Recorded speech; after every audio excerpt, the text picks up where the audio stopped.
नमस्कार दोस्तों, मैं आदर्श प्रताप आज आपके सामने लेके आया हूँ शासन प्रणालियों से संबंधित मल्टीपल चॉइस क्वेश्चन, जो कि आपको इस चैप्टर को समझने में और विभिन्न प्रतियोगी परीक्षाओं जैसे यूपीएससी, यूपीपीएससी, बीपीएससी, एसएससी तमाम तरह के एग्जाम में बहुत ही उपयोगी होगा।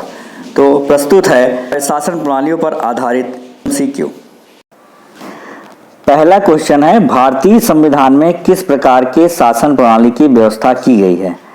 जैसा कि हमने आपको 4 तरह के शासन प्रणाली के बारे में बताया था। कौन कौन से? संसदात्मक, अध्यक्षात्मक, एकात्मक और संघात्मक। उन चारों में से यहाँ पे 2 ऑप्शन मौजूद है, बी और सी, अध्यक्षात्मक और संसदात्मक। भारत में हमारे संसदात्मक शासन प्रणाली की व्यवस्था है, इसलिए ऑप्शन होगा सी। दोस्तों आइए देखते हैं अगला प्रश्न। निम्नलिखित में से कौन सी भारतीय संविधान की विशेषता नहीं है? ध्यान दीजिए, कौन सी नहीं है। ऑप्शन है संसदात्मक सरकार, अध्यक्षात्मक सरकार, स्वतंत्र न्यायपालिका और संघात्मक सरकार। तो जैसा कि हमने आपको बताया है कि भारत में संसदीय प्रकार की संघात्मक सरकार है, तो ऑप्शन ए और ऑप्शन डी ये तो गुण होगा भारतीय संविधान का। इसके अलावा ऑप्शन सी, स्वतंत्र न्यायपालिका, ये जैसा कि हमने आपको बताया है कि संघात्मक सरकार की एक विशेषता में आता है स्वतंत्र न्यायपालिका। तो ए, सी और डी ये सब विशेषता होगी, जबकि बी, अध्यक्षात्मक सरकार, ये भारतीय संविधान की विशेषता नहीं होगी, इसलिए ऑप्शन बी सही है। आइए देखते हैं अगला क्वेश्चन। संसदात्मक शासन व्यवस्था में न्यायपालिका का कार्यपालिका पर नियंत्रण होता है, कार्यपालिका का न्यायपालिका पर नियंत्रण होता है, कार्यपालिका का विधायिका पर नियंत्रण होता है, विधायिका का कार्यपालिका पर नियंत्रण होता है। तो ऑप्शन ए और बी इसमें न्यायपालिका की बात है, जो कि संसदीय व्यवस्था के गुण में जो है न्यायपालिका की बात नहीं कही गई है। तो ए और बी तो नहीं होगा साफ, ठीक है। अब आते हैं सी और डी पे। तो जैसा कि हमने आपको बताया है कि संसदीय शासन व्यवस्था में मंत्रिपरिषद विधायिका के प्रति उत्तरदायी होती है। तो मंत्रिपरिषद क्या है? कार्यपालिका। तो इसका मतलब कार्यपालिका विधायिका के प्रति उत्तरदायी होती है, अर्थात विधायिका का कार्यपालिका पर नियंत्रण होगा, इसलिए आप सही उत्तर होगा ऑप्शन डी। आइए देखते हैं अगला प्रश्न। राष्ट्रपति पद्धति में समस्त कार्यपालिका की शक्तियां निहित होती हैं। राष्ट्रपति में, कैबिनेट में, व्यवस्थापिका में और उच्च सदन में। दोस्तों मैंने आपको बताया था कि शासन प्रणालियों में, संसदीय शासन प्रणाली में 2 प्रकार की कार्यपालिका होती है। एक नाम मात्र की कार्यपालिका जिसे राष्ट्रपति कहते हैं, और एक वास्तविक कार्यपालिका जो प्रधानमंत्री होता है, ठीक है। ये है संसदीय शासन व्यवस्था में। दूसरी अध्यक्षीय शासन व्यवस्था में कार्यपालिका और नाम मात्र की कार्यपालिका और वास्तविक कार्यपालिका एक ही होती है, वो होता है राष्ट्रपति, और उसी में समस्त कार्यपालिका की शक्तियां निहित होती हैं, ठीक है।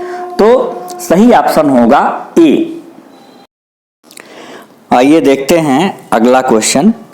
भारत में संसदीय प्रणाली की सरकार है क्योंकि लोकसभा जनता द्वारा प्रत्यक्ष रूप से निर्वाचित होती है, संसद संविधान का संशोधन कर सकती है, राज्यसभा को भंग नहीं किया जा सकता, और मंत्रिपरिषद लोकसभा के प्रति उत्तरदायी है।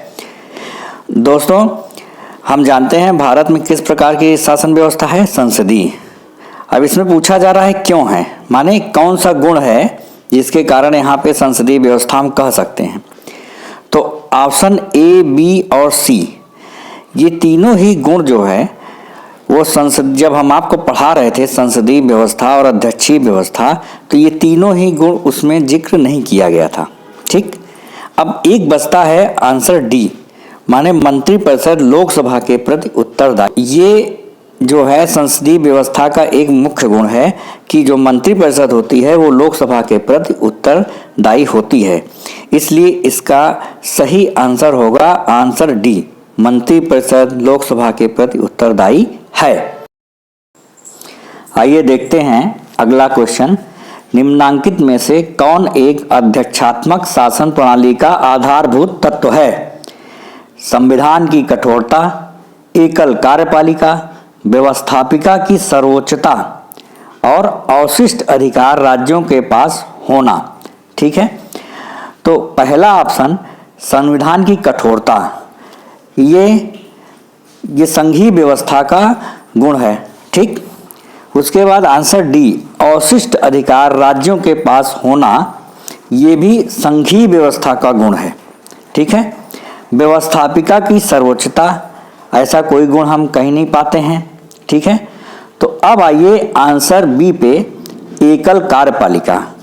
अगर आपको याद हो तो संसदीय व्यवस्था में दो प्रकार की कार्यपालिका पाई जाती है।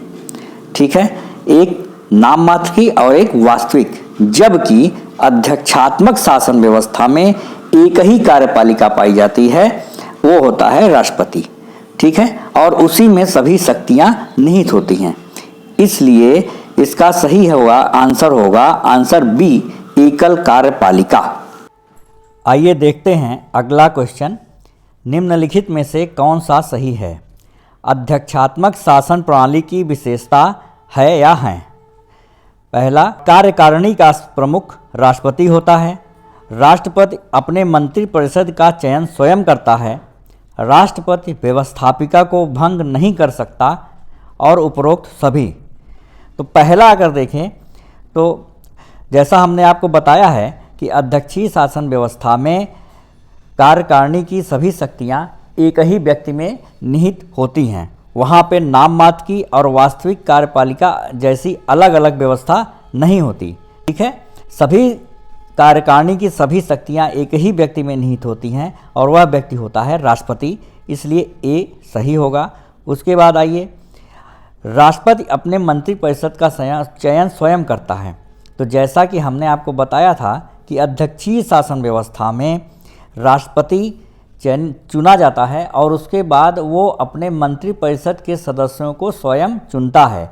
वहाँ पे ये ज़रूरी नहीं है कि मंत्री जो है वो सदन के सदस्य हों। राष्ट्रपति सदन के बाहर के किसी सदस्य को भी अपने मंत्रिपरिषद में शामिल कर सकता है। इसलिए राष्ट्रपति अपने चयन स्वयं करता है, ये भी सही है। अब आइए सी पे, राष्ट्रपति व्यवस्थापिका को भंग नहीं कर सकता है। यह भी सही है, क्योंकि अध्यक्षात्मक शासन व्यवस्था में एक बार जो है व्यवस्थापिका का गठन हो जाता है तो वो अपना कार्यकाल पूरा करती है। इसलिए ए बी सी तीनों सही है, अतः इसका सही आंसर होगा आंसर डी, उपरोक्त सभी। आइए देखते हैं अगला क्वेश्चन। निम्नलिखित में से किनसे विनिर्धारित होता है कि भारत का संविधान परिसंघीय है? संविधान लिखित और अनम्य है, न्यायपालिका स्वतंत्र है, अवशिष्ट शक्तियों का केंद्र में निहित होना, केंद्र और राज्यों के बीच शक्तियों का वितरण। तो संविधान का लिखित और अनम्य होना, ये तो परिसंघीय व्यवस्था का गुण है।